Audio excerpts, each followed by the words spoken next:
לאחדות כל עם ישראל לטובה ולברכה, לעילוי נשמתם של כל מתי יהודים לדורות, לרפואתם של כל חולי עמו ישראל, ובפרט הפצועים והנפגעים על ידי מעשי טרור, שיהיה להם רפואה שלמה בגופם ובנפשם, ובכללם גם לרפואתה של אמי ומורתי. אל נא רפאנה להם, אל נא רפאנה להם. ולשחרור כל השבויים והחטופים על ידי אויבי ישראל, שיחזרו לשלום, כל החטופים בריאים ושלמים. להבסת כל אויבינו, לגאולת עמו ולשכינה אמן כן יהי רצון. Trần Nga lì là ngân mò vậy là cần thiếu giờ tuổi nghe thì cái ngày tuổi Nissan chung trang hết lem te cần soi nga Nissan thà he lim na cút thì mấy yang lim na thà in thà pum bây giờ hiện in lạc thế à thì chuan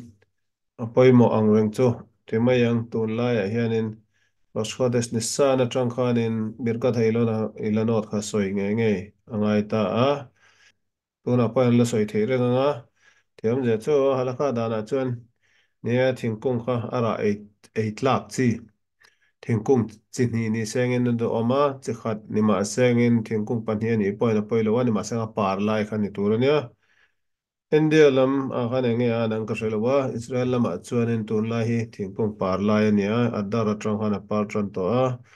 ton trom hi adar seni oma wang hian in tlem te man mo deuh lo chuan a par te hi par lai te ha lo zo palang ti kha alhawam dewa so ala soi lo te inom chuan in soi thoi tu mo langin minyan a soi thei chan tha minyan om lo po khanin man hun na khan soi tur ani maya ke po zinga khanin ko zo soi loka ichkha ka po kha tu na hen zin ani chuan in thingkung par lai ara 8 lak te lo hu chuan in khopon lama khanin a soi thei chuan in khale zualan cha a khopon lama Numitang khanin thingkung numitang par khang ka lai te hua ka sai dei to e. kan soi man lo chuan in có chung mi po kha poi chuang lo wa shan in soi da na chan ni kha mi kha ani tu rang kan soi chuan in zo da te thla rau thlai chung a thingkung te chung a piang vegetation chama khem chung a piang ho kha te ma yang kha teng thla ra ho kha birur ti na clarification ti na ni a tran pui na kan pe khai chun ni ma ya ni ma seng chu chu mystical de wa tiam de cho kan ril ha pia lama hianin sa khuana hianin engemani dimension te hi lo khoi ani ti kha tlem te kan tan lan chuan in an du tok hri langin te chuan in kim kha de pis kha an ti oma chadaka khwan te pan ron om mai thenga chu pesak man na tura an ne in zo lo ema thade valer se de pesak tan man theina tura tran poina pek hei ani ta kan ti in khatianga chadaka khon kho ma kha kim kha de pis kha an te aramit ronga kemak le pesak tin ani mayanga pesak tana atra matcha siam na tora le na to ti kha ania literal taka le ling down chuanin ni ma sang thil dang an mamo atur jong cha te ka charity kha hanga mani kha an sam thina Israel apo hian an be na sa heteng hi organization thang thang ma te chuanin mir thei le tura rin te kha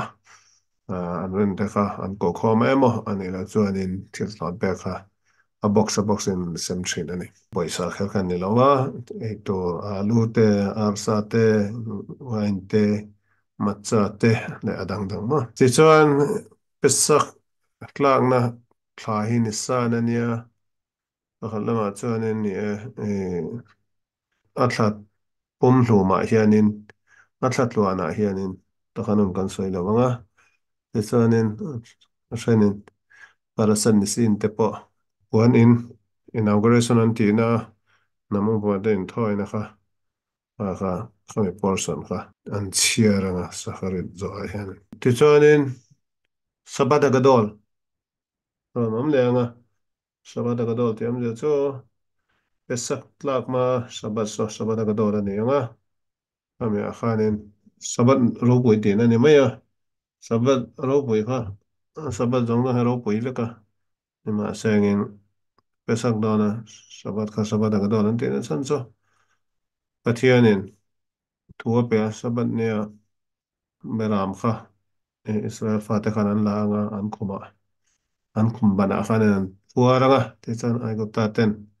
angi om je ten zo po in hei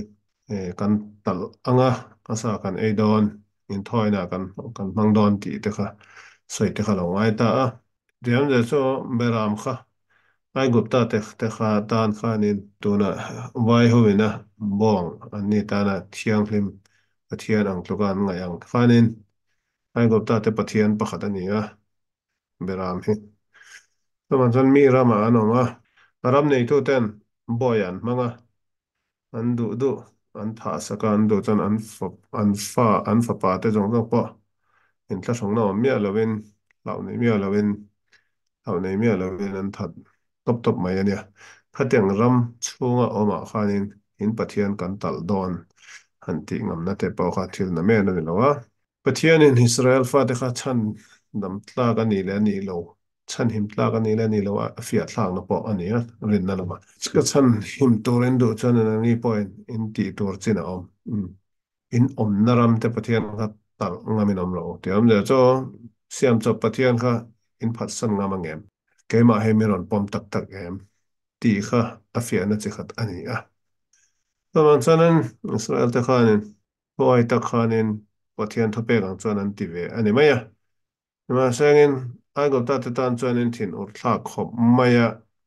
ma sengin la pa pathianin thil mak ro pui tak atia ai go ta te khan a sarkar pom pui khan a ti ngai na lo lam thelawa kut thlang na chang po an thelawa ti ani a nia an ni la ni pon in dawa thil mak kha mi rama oma mi na du da na mi ram tha la ya an pathian that tur kan so ya po khanin a action kha government rang aram nei tu te tanga engma timeng Israel fa te ta na poi tur zonga action engma lak theilo kha thil mak tak ani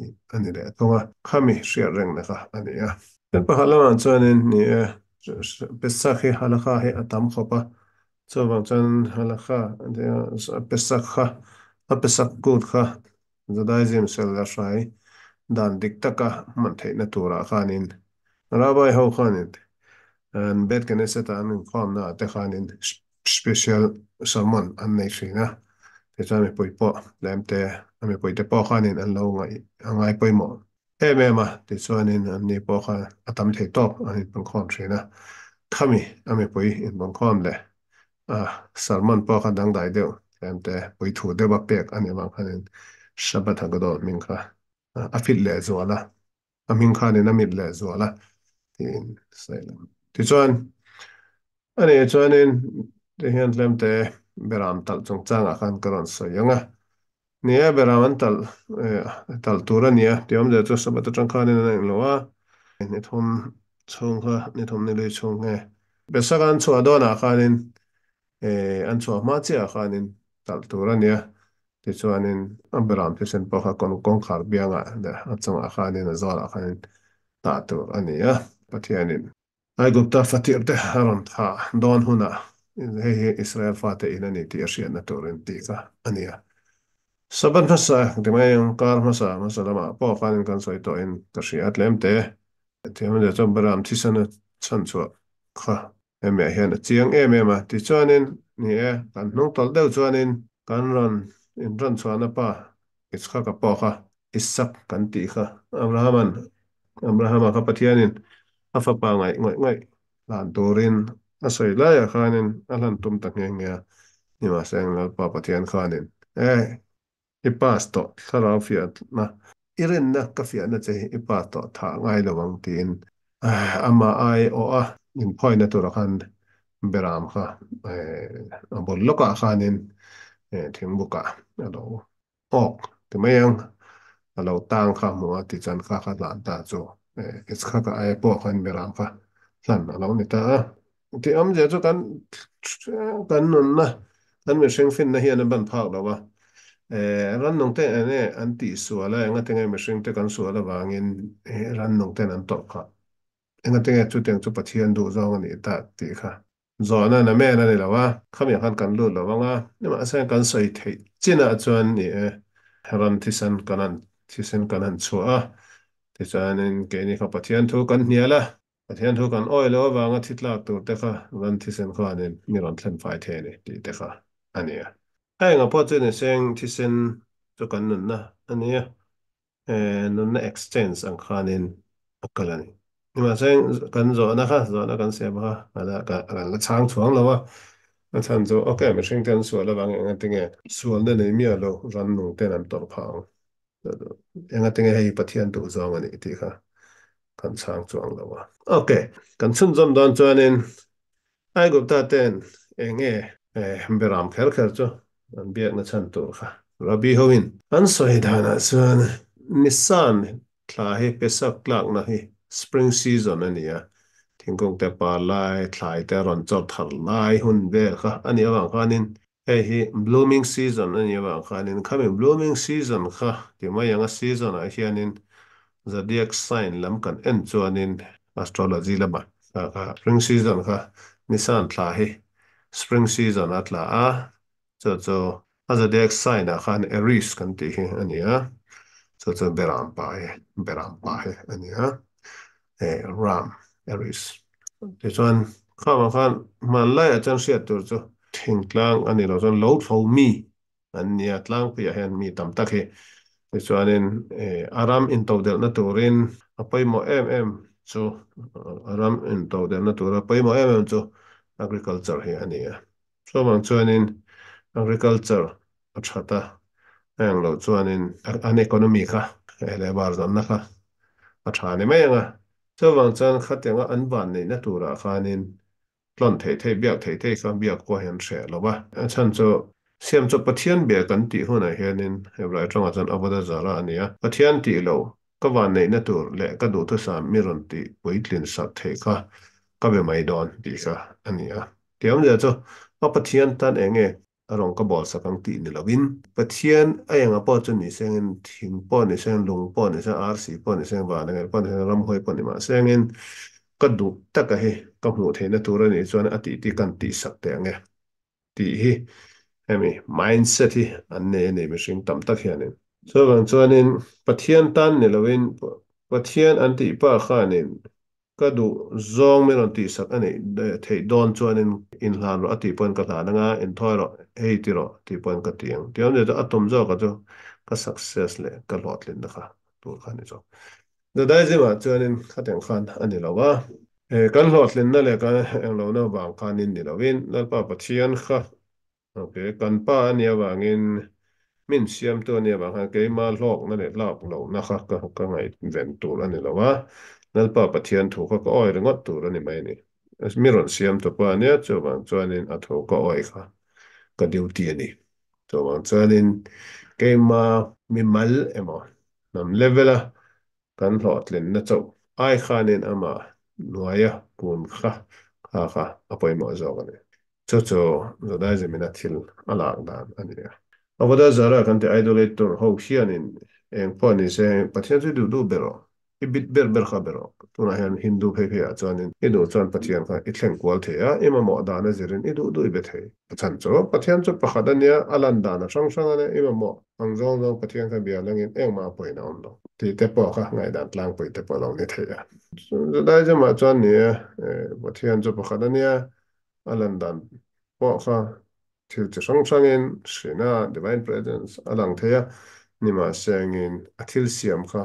a creation kha a creator nem khanin equivalent in equal to in ida thailo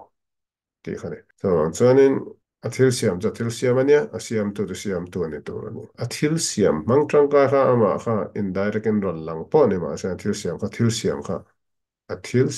thil siam ala ne tho ani siam tu kha ni chuang lo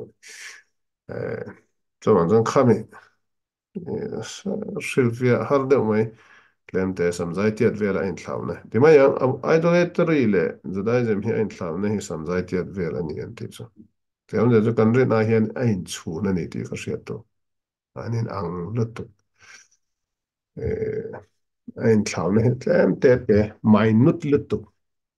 tel chu ani tu po chu hrebok in ang nge beram ai gupta ten an biak na chan kha tlemte point pakhat ama chu kanan soi chuak zuaya kanan soi lang zuaya chút tiếng phúc ở cho nên Hindu te po hi India rama om kan nia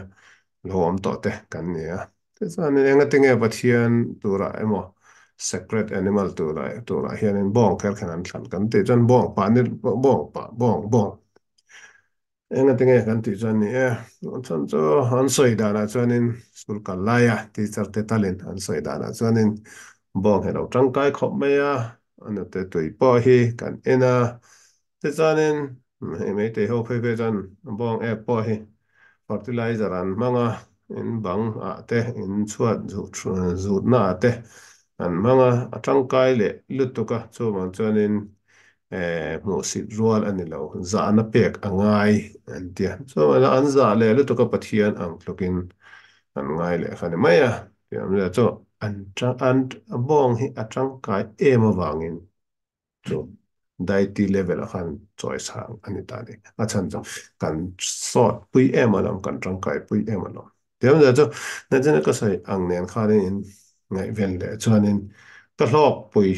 tu ani chuanin pathian po lo ni mai ro se poi lo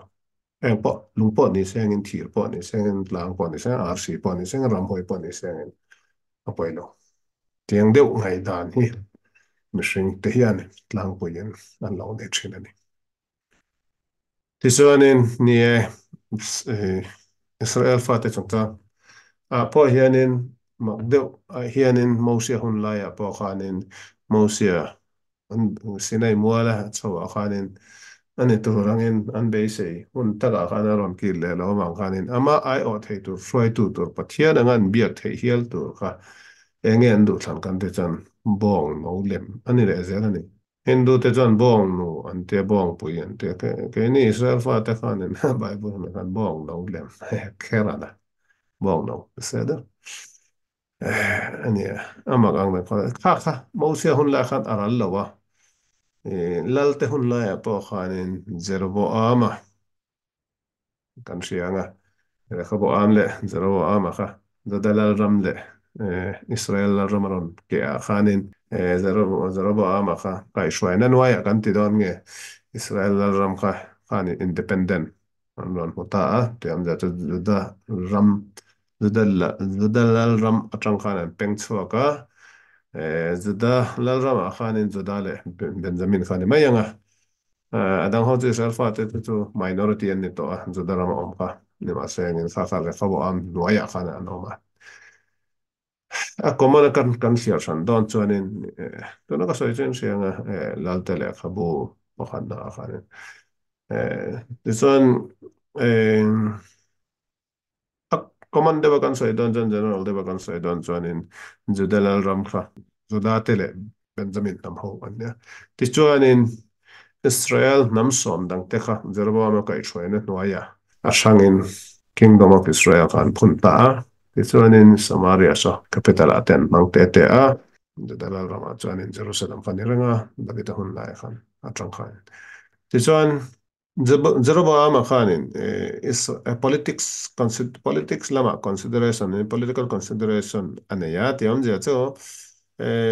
Jerusalem a hian temple om sia in thoi turan zu kal chuan Rehoboam hian in ain khoma pilgrimage festival a kut pui mang tura kal ho kha aron convince leanga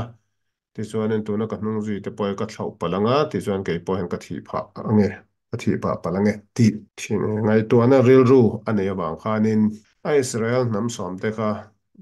juda tenen in contact to lo tu han Jerusalem a temple in thoi tura an kal lo na tura khanin tek tek a kho a ti chuan in bong no lem asiama rangka chakin pakhat bet ela da a pakhat dana da a hi ai got ta atanga ron try chuak tu ha ha ha hei yani ti in bong no lem kha lang ka chakha ha ha eh, mi kha biak tir ta Israel fa te kha ti chanin pakhat bet elania bet ela hei mana se te por sen khat kanomin ti chuan pakhat cho dana Tel Aviv area lam gus dan lam so ran ni na tiang de cho bong hin fiam na to kanin da in do cho bong puin an buaya Israel fa te kha an sual huna bong no tichuan me se huna hianin bong bok hian a rawn siam thale dawn tih kan hria para duman te maw me se huna hianin red heifer kan tih kha red bong bong bong bong pui kan ti dawn nge bong la kan ti nge bong la virgin nam kolpo la or lo sen truck 100% sen multe po te te kha aron ang lo huna khan holy water kan ti kha me para ante kha siam chu aron ne dona cho mo se hun lai tang khan khateng khatran ni to a ama hun atang hianin bong khateng bong kha pakwa chon la mo ko vel pum pu ya hianin me se hun a hianin pasom na kha mo chu aron ne lenga ti chuanin khateng holy water kan ti don nge me khatan me para kha siam chu aron ne do han ngai to don ta lengin kabbalists han khathianin transcendental meditation of the highest level kan ti don nge khateng ho khapo kha tuna yakiwa in le as a thian mi pathum ten an lo ti hrin kha pardesa pathian huana an lu kha transcendental meditation khateng te pok ha tun lai hen kan ti thei lawa a chan chu bol hlona kan ne awangin khateng bol hlona tanga meron thlen fai tura khanin kami bong bong tui kha kan ti don nge holy water bong atanga holy water siam kha kha kha kan nga kan ber mai ni chawang chan temple area po hian mun thiang nim sem khata hian lu theilo na chino ma chan chu te me e met kan te mi thi awanga mi thi ruang khoi palama mi thi awanga mi thi ke sa awanga bol hlona tang khan in thlen fai tak tak kan ni theilo a chan chu bible in sia chuan ni bible hun lai a chuan temple hun lai a chuan ni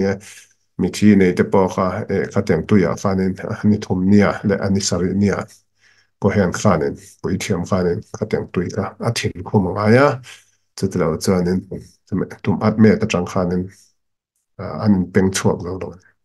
khateng tui khom to lo wa khanin tempura po sanin amun thiang nim tak tak asanin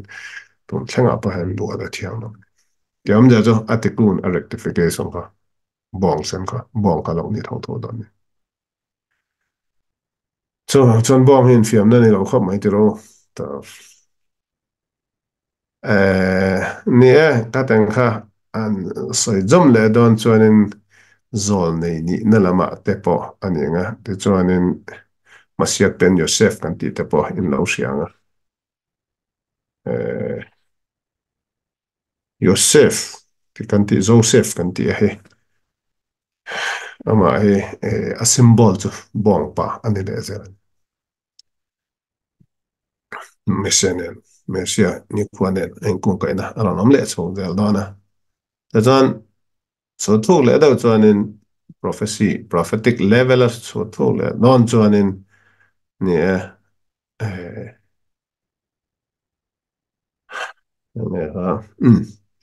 Ezekiel vision a pa khanin ransa te kha holy beast kan tia aya tha kodes khatyang te jinga pa khanin in sianga ma to na ka zai cho ka pat fan theilo nga po fan chi pon lo ne ma sang in bible in jak chin chau kha karon kuat mai me ni maya mo van lai lem sakai bak nei lem han le bong pa le machine ang de machine mel pu ti Ezekiel vision a pa khan lo mu a den kha ani le zera khateng vision kabalik lama po kabalistic level po vision sang ver pola an ngai a khanin do nei te po an khateng kha an lo mu ka a khanin bong kha lo la tel tho tho ni mak ve de bane nè ti chuanin bong pa poi ka soi sual ni lo chuan zodiac sign a po khianin taurus an ti so bong pa ni lo mo ani so de mai ni bong siura ni lo bong class ani lo sa da bong la ma ron piang so kan ne ke ni ho do mo india ho ni cho na ke na kan bo pa lang Israel fatan ranan taran ti senan ta chuti chuanin tlan chuan ni chuti khati ti concept po kha concept na me na ni lo jetlem te katar langa te chuanin vai ho in bong mai me an bia kan ti po kha longa ro mai ti kha isiat chiang lo wang lo ni lo mo te po kha alo ni thea ai nga po chen ni sengin tu nge dik lo ti hi comparison ka ti don lo Judaism thu ania ka sa ya hi sa kho dang dem tur po kha ka ka ka duty po ne lo wa ka pe zong po ne lo wa tiam de cho hetang hi siam cho pathian be tan Christian tan hetang ngai dan nei cho an longa ro enga mani cho achan bong awang aw mani lo mo an hriat pui mai chu enge po yang tiam de cho Judaism a hianin kan ren na kha he na tur a khanin Judaism hetang ti chuan longa ro ke ni a hianin sa kho dang te pan lo ngai poi mo phian ania khateng lan thi sen atlan cho chu ti thi sen atlan cho an ti chan ni ni ma sen jo da ja bible nge hen lo lang siang ate nga kan ngai poi mo lo bible nei tu te hian ti zo kha mani in bi chiang na tu ren ania ka soi zo ka cho cho bang chuanin na chena ka soi ang kanin aries spring season ang lo bang kanin ani tan kan prosperous fertility prosperous season ani bang kanin khami zodiac sign an ang lo aries ka kan ngai poi man bi ani maya kami akan beram kha an pathian ang luka kanin an pathian akan bi ani maya ti chuanin man la chuan Nile po kha an main water source khane an agriculture success na tura chuan tan Nile po kha pathian biakin an be mai ti te po kha kan sia ti chuanin Bible hun lai hian ni Israel fate pan pluk fo na thin Israel fate ne na po pathian in warning a pe ni ma sen Israel fate po an pluk fo thin na thin hi idolatry ani siam cho pathian biak a bikin baal tuna dalte lalte le khabu kan en le don chuan ni dol Eliza po kha baal pui thiam tenen anin el kama tu nge wana tranga me ko thla thei to ti competition magic competition magic contest am kha magic ka te magic ne lawan ma se a point kha kan pick up thei na turin ka mangani maya prophetic power ho zol ne te power chu do ya ni lawa magic ani lawa sorcery pa ni lawa divine power ni ma se ara me kan ria thei to a pon thang en don chanin kung fu competition mang hian boxing competition beauty contest mang hian tu ta nge dik jok ti kha theology contest miracle competition kha mani maya te chanin bal pui thiam ten anin el kha kan ria anga bal kan ti chu enge bal bai nei tu ti nama tian bal chu beila chang ron kan beila kan ti chuan in pol na hi ani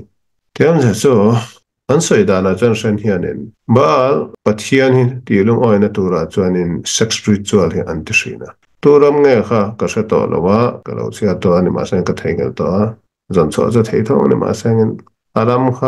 kha mi specific ram le lal kha soilo mai le akal dan chu he ani achang chuanin sex ritual tura khanin an lal khanin me pui ma khanin an pui thiam lal bernu me pui ma kana pol don ta pui ho an en don ta tiam ne do kha ti sa cha wang po cho lo in rol po ni mai the ni ma sa an tum bera chu in pol chuanin fa te kan thing thei ta an lal nen pui thiam lal sa ko rong bon na ania chu wang mi pui te po kha mi pui te ma an ti tu kha ni ren bo tiam ne chu enga tinge in pol na chang hian fa te kan nei thiang khanin baal kan ti chuanin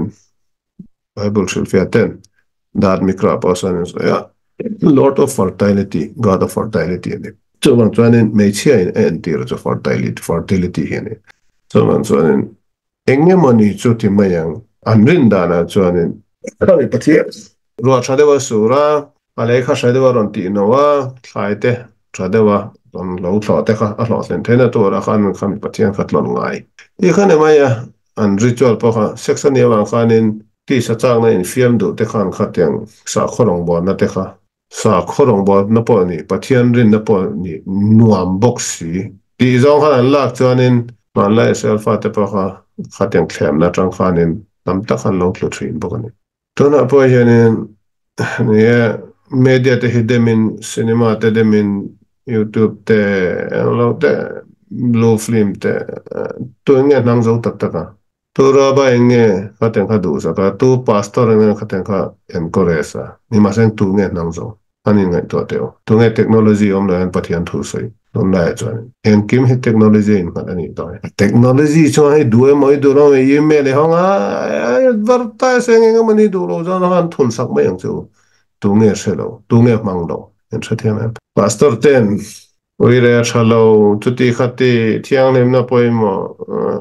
mi ang jang nge uire mi ang jang nge bo lo chiar sang po ni mo khateng khani chu khateng tun lai hun ang internet mang su tu nge nang zo ang de wa han internet in fiam thelo eng ma po technology om je chu selo tu mall mi thiang hi mani tia za ai hian ngai sa na hian mall update lo me outdated to me he pa modern lo me ti zong ai dan kan nei mai ka ti hun lai pa kan bible hun lai pa kan ni thoni to na aswal zong han kan just don chan ni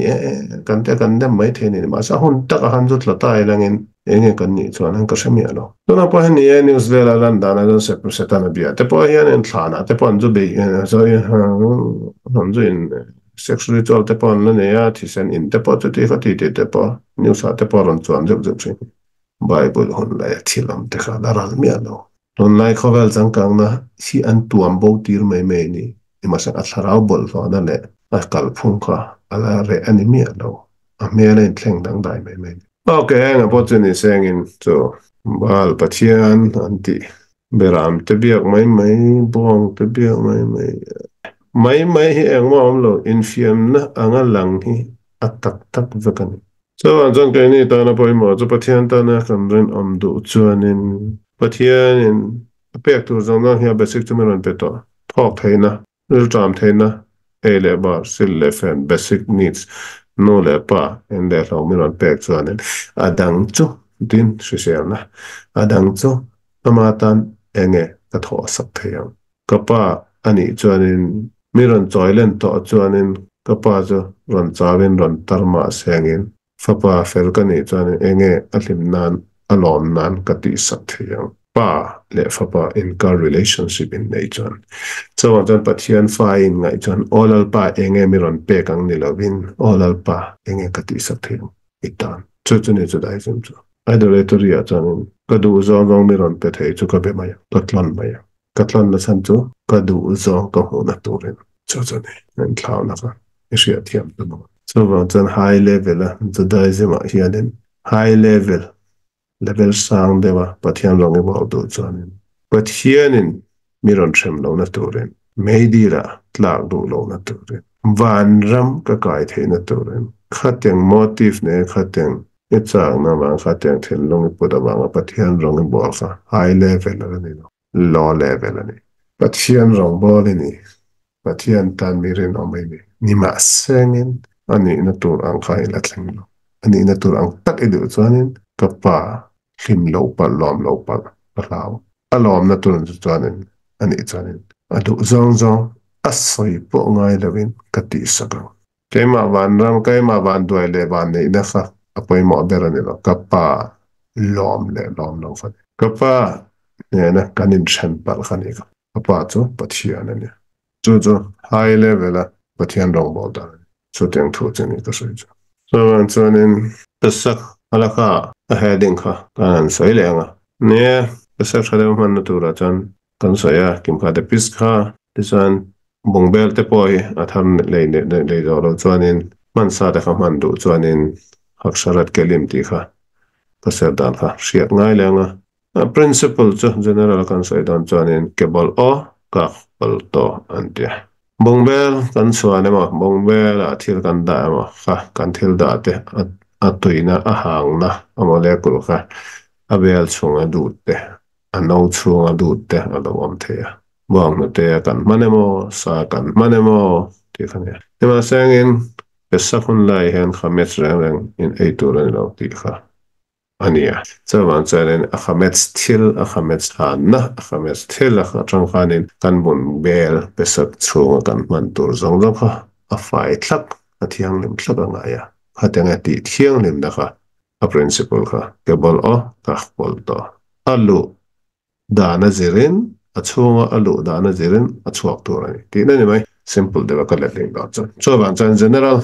de wa soi don chuanin mong bele ma no wa ma kha a vota I man chuanin tui vota I silfai chuanin atawka thil chum nai man chuanin a mong bel kha silfai anga man lovin darkar samni pali man mia lovin a fai thak khani da anga chami da chuan khami da khanin bel dang dian tawka tui suang sawanga a so lai taka khanin khami bel kha I chu chia lu ta chu chu hagala antia te chuanin silfaya darkar samni pali man lawa kanda kha ni khata upa ben yomo kantita chuanin tam le fogam ti a hang na chia na tu chu ti ka ti khala kha class ani lawa akal dan chau kha ka soine te chuanin tur thirin tinge thir tulin tinge aten kha atui ne lawa thil sarona te iman emo ani la chan sarona tura anet emo net thir le aten te man chuan tui nei lo thil chum nai man lo ni wa khanin ro te lo ngai ta me satok a khan chu chu libun an te libun a khan level panin kan than le satok sa em a I ro manga I ro nge hem ka ti dog dang nge ti chuanin pakhat chu a upgrade version a chuanin ling khopa I ro track si track try khopa I ro ling khopa ro ti ne aten ka ani cha enge ro to enge ro alo to chu ti ka ti eng te phone ti ka chu chu ala kha class ani lo ba ala kha hai ka tu jong pon lo ti mai pe ma ta tur to hen ka sia ka du to ka me dang ta ka chiar ka ba lo ba ri te de ra dang ne chen in za tang ade te ra ya te ra sa ne to la to na general mai me kan so ya pa he hun kan hun ya to le don ta te chan ne haten kha kan eng lo huna kanin pesak cleaning te paro na manga chan to tu rania pesaka hianin doi dim tel rana kha inin chuang om lo tu rani ti kha ani wa kan ta ro ver khamet kan ti doi dim tel ni ma sengin a doi dim tel lo ho hatam jok emo doi dim kha mu thei lo a hang na po hriat hei to lo khamet doi dim lem te tel ni ma seng soi tham lo ti te kha pesaka ron nianga e thiang lo ina chan da thiang ni ma seng e cha thiang don lo wa khatek te ga mun thanga da tai tu rani ha thinglam chunga mo room chunga mo khoi mia lo to ren pesak hun la ya to te chuanin khamet re ne kha al bo tu le ti bo tu ra I hlau chuanin I ui tak zet chuan man to du tu ani chuanin ne jan tel te ne la zak tu ne chu chu me khirat khamet san te chu chu era pesak dona khamets asura ron ni ma hianin ti zo nge tu ne tu na chong pa han zo thai to a Israel ma chuanin religious municipality te emo chibra bai te emo kan zo tira le kha kan sai na ka khames ka zo du kan te kha te khanin all sam te in kan ti chuak mai kan ti mai ni ma sang kha te kha kan zo to chin kha kan ti bai don mun thanga kan da to chin kha a pesak chunga khanin khoi pokan khoi to lawa almera chunga ka bot chunga kan khara kon to me lo to rin pesak chung zo dong ti kha problem ka solve ni ne mai khamet chal kha era pesak khan jing lama khanin khamet khal to ani khamet tiam ne cho khami ma khanin medical khamet ka ti khamet check kha o manga kan check nga kan mo cho kha nak to ka khan kan bala cho medic a khamet zo na kha medical khamet ania ti chuanin anak tu ka khamet hal kha biur khamet chan tila te chuan ne sa khane bongbel thiang him thak doi dim dang nang tel lo na ang lo ho kha kan bang to nga le seder tura hianin enge mane kan ma mo tur zong kha lo in po cha kha athanga table te poset anga yanga wen no li show into te kha lo ni ta a wi kom deuh le rui chia tur lau ini chuanin a wen sa no tero te manganga imasek a no tero te man don chuan no te de man don chuan in ni rabi eka te muam khat tal adai turani te lu te kheti tiat vel tui bur anga muam tlak chau kha chu khateng kha chu I fulfill amiswa kha fulfill don lawa te chuan in eka khat tok tal the na tur kha aniang khateng no khai hu lo chuan in ni no na ran poi mang theenga te chuan in huna rabi sa Seng talka, tapi kan tu jangan yang zatnya etis sebelum verka. hati zat be ka in tur ne te am da cha khat pe pa khan bi da khan gram eng za milliliter eng za nge te kha tem te in lau chat chat cha ma a chen se all ber ka se cha nga kha to nga kha ke cha ma kol kha khan ni la sang ka bala explanation kan cos cái mà tôi ấy thì sức tiếng đều khăn à thiên sẽ ở khó bảo đấy thế mà giờ quan cá khát nút ra khá anh mấy ở sắm bê rồi à chân giờ milliliter à khăn nên scientific apparatus mang khăn nên milliliter anh dán nghe anh ấy nào bằng thế bottle milliliter anh giờ khó san thế thế rất rất cái ring lâu à nhưng mà sang bụi linh tóc à cá khát kia khát tóc khát cho nên cái tiếng cả là vì sao đấy mấy natural đều bồi hàng ai mà thế rồi anh sao thế mà hiện giặt về nghe cái tiếng giặt cả in cho nên tao còn mấy anh mà sang vui lý tụ rồi nè thế cho anh không phải là sẽ được ra là khăn nè apoi mà lại cho Haggadah chia là khăn là mấy lâu à Haggadah khá basic platform nè entity natura family level entity natura kan zalen na le pesak kut kan man nuam kan ti zia le mi malat hraw levela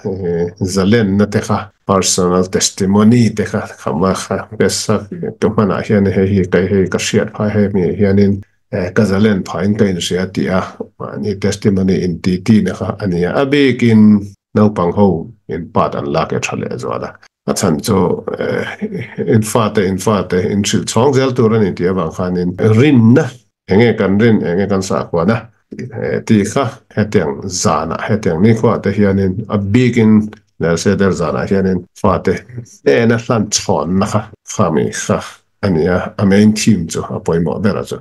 cho wang chanin no pang che mai mi che te te trong su ti kha ane lo wanga pesak nen context sa khothil re ne so ni lo ma seng pesak amanga